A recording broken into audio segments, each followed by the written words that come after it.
తనపల్లిలోని Indian oil petrol bunk యజమాని రాజేష్ రెడ్డి ఉచితంగా petrol పంపిణీ చేస్తున్నారు. ఒక్కో వాహనదారుడికి లీటర్ పెట్రోల్ ఇస్తున్నారు. కష్టకాలంలో ఉచితంగా పెట్రోల్ ఇస్తున్నారన్న సమాచారంతో ప్రజలు పెద్ద ఎత్తున తరలి వస్తున్నారు.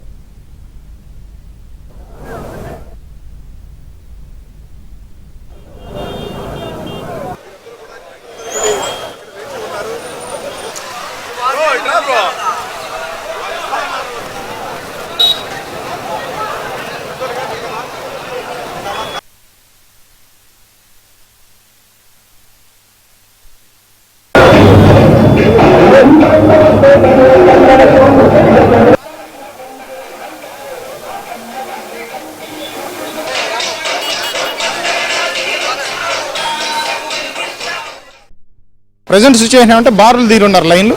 ఈ క్యాష్, ఈ కార్డులు, ఇదంతా ఇంకా బారులు తిరిగే టైం వేస్ట్. ఈ స్ట్రక్చర్ అంతా తీసేసి డైరెక్ట్గా రావడం, వాళ్ళ సొంత బంక్ లాగా పెట్రోల్ పట్టుకొని పోవడం, పెడతారు. ఈ కార్యక్రమం 2-3 రోజుల నుంచి కొనసాగుతుంది. ఇక్కడ నా పరిధిలో ఉన్న నా శక్తి మేరకు ఎంతవరకు చేయగలుగుతాను. ఇక ముందు కూడా అనేక ప్రజల దీవంతో అనేక భారీ కార్యక్రమాలు తీర్చిదిద్దుతాను. ఆ కార్యక్రమాలు కూడా మీకు అందరికీ తెలియపరిచి అవి కూడా గొప్పగా తీర్చిదిద్ది గొప్పగా ముందుకెళ్తారు. వ్యాపార సంబంధించిన కుటుంబం, నా వ్యాపారాలు కూడా మాకు మా తండ్రుల కాలం నుంచి ఉన్నాయి. వాటిని ఇప్పుడు మేము తీసుకొని దాన్ని చారిటీకి లింక్ చేసి మేము ప్రతి రూపాయి చారిటీకి వెళ్తుంది. కానీ ఇక ముందు కూడా కొంతమంది మా ఈ చారిటీలు ఎక్కువ చేస్తున్న వ్యాపారాల్లో ఇబ్బంది పెట్టడం, కొంతమంది అధికారులు ఉసుగొలపడం, మా మీదకి అనేక ఇబ్బందులు